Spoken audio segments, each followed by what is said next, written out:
Cinécours, mettons les bonnes courts-métrages pays.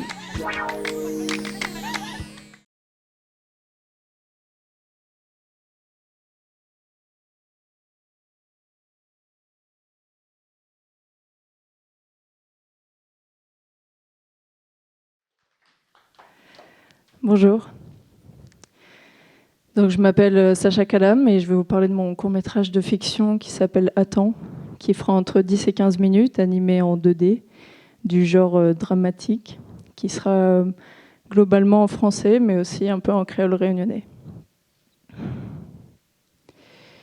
Donc, Attends, c'est l'histoire de Marie, une créole blanche de 40 ans, coquette, mais décontractée, qui se dirige dans une grosse villa au milieu de la forêt,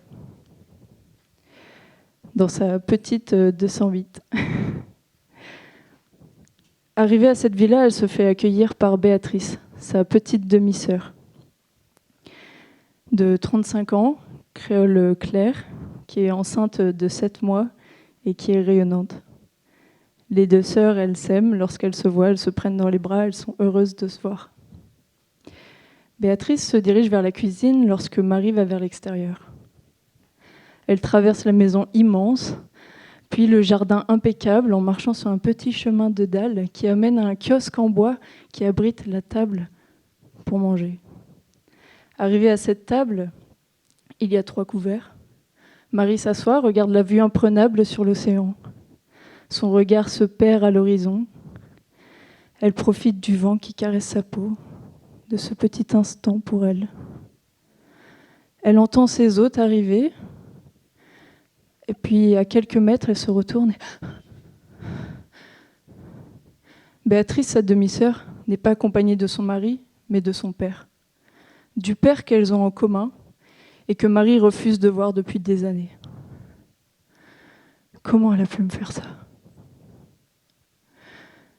Béatrice, gênée, installe le père à table.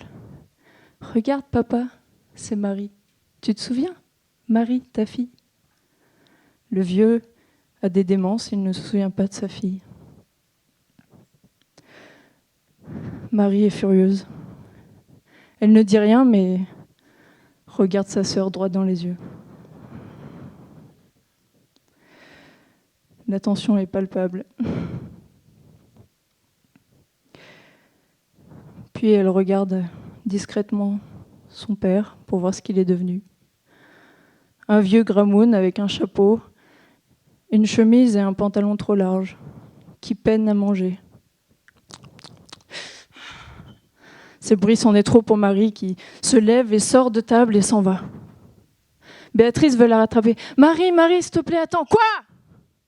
Comment t'as pu me faire ça ?» De là, une dispute éclate entre elles. De Marie, on comprend qu'elle s'est toujours sentie mal aimée et abandonnée par son père, qu'elles n'ont pas eu le même traitement et qu'elle en souffre. De Béatrice, on comprend que le père se fait vieux, qu'il perd la tête, on ne sait pas pour combien de temps il en a. Que ça serait peut-être bien de profiter du temps qu'il reste avant qu'il soit trop tard. Que ce serait peut-être bien de se réconcilier ou simplement d'être là. « Mais comment tu veux que je sois là pour quelqu'un qui n'a jamais été là pour moi ?» dit Marie en direction du père. Les sœurs regardent la table, mais il n'y a plus personne. Le père en a profité pour se tirer.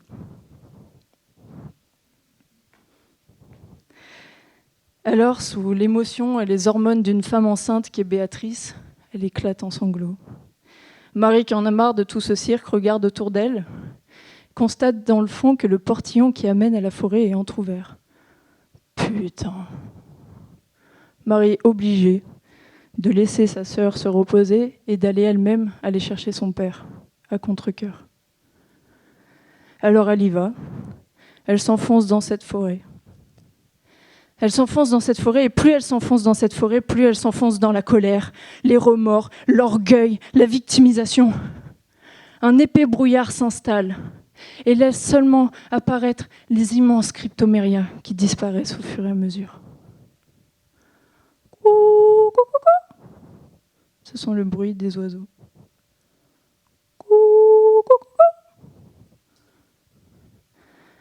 Marie gamberge, Elle rumine, elle marmonne, elle bouillonne et...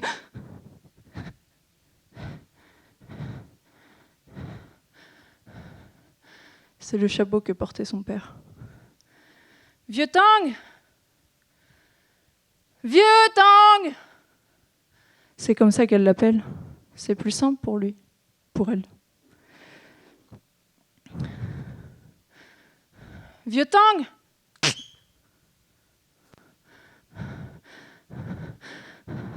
Marie ne voit rien, mais sent qu'il se passe quelque chose dans cette forêt.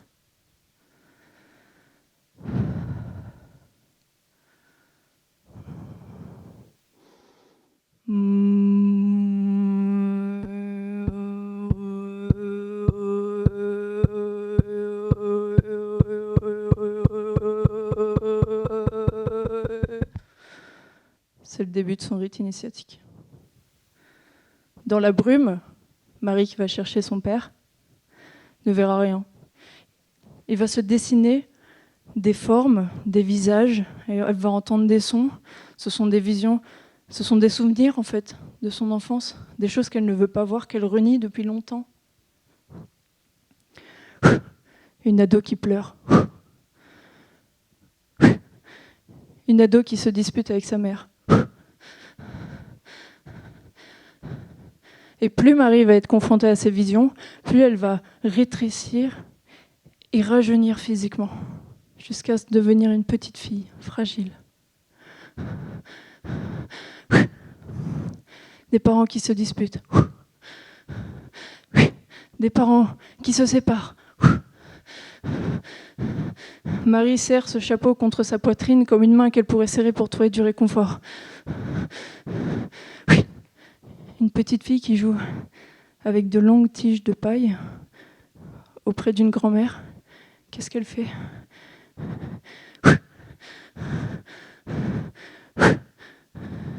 La petite fille brandit un chapeau de paille qu'elle a fabriqué à l'aide de sa grand-mère. Elle dessine de petits cœurs dessus.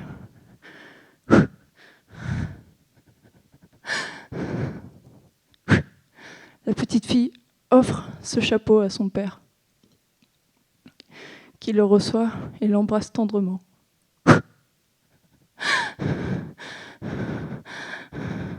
Marie regarde le chapeau et voit la trace de petits cœurs dessinés dessus. Papa, reviens. Je veux mon papa. Ça va, mademoiselle ?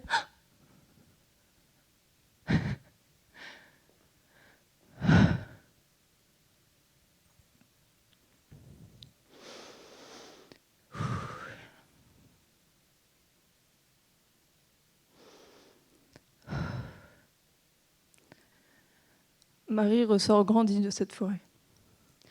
Physiquement, puisqu'elle reprend son apparence initiale, mais aussi mentalement, parce qu'elle s'est rendue compte que derrière cette peur, derrière cette douleur, se trouve l'amour, qui est plus important que tout. Et qu'elle a besoin de passer ses derniers instants avec son père avant qu'il soit trop tard.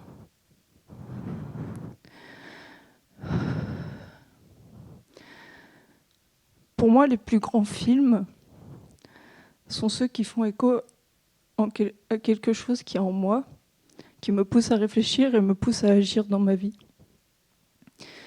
Ça peut être simplement de faire plus de sport ou d'être plus écologique ou de faire en sorte d'être écoutée et respectée en tant que femme, en tant que personne et être humain. Et je crois en la force et la magie du cinéma qui peut changer une vie.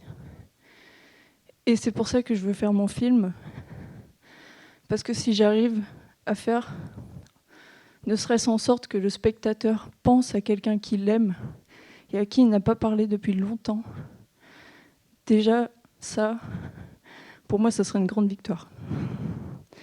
Et si en plus ça l'amène à agir, bah là, ça serait incroyable. Et donc, j'ai de la chance d'être accompagnée par le studio 2 minutes dans lequel je travaille et qui est intéressé pour produire mon film. Donc nous serions à la recherche de diffuseurs, distributeurs et tout ce qu'il faut pour que cette histoire puisse exister et toucher des cœurs de l'autre côté de la mer. Parce que je pense avec ce sujet universel qui peut toucher des cœurs partout dans le monde et que ces cœurs qui seront touchés voudront s'intéresser au projet et lorsqu'ils s'intéresseront, ils découvriront qu'il vient de La Réunion. Et La Réunion, qu'est-ce que c'est ? C'est pas une île aux Antilles. C'est La Réunion, une île volcanique, une île pleine de magma,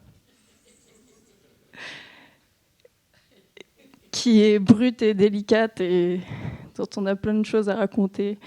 Et tous les projets que vous allez écouter, ils sont formidables.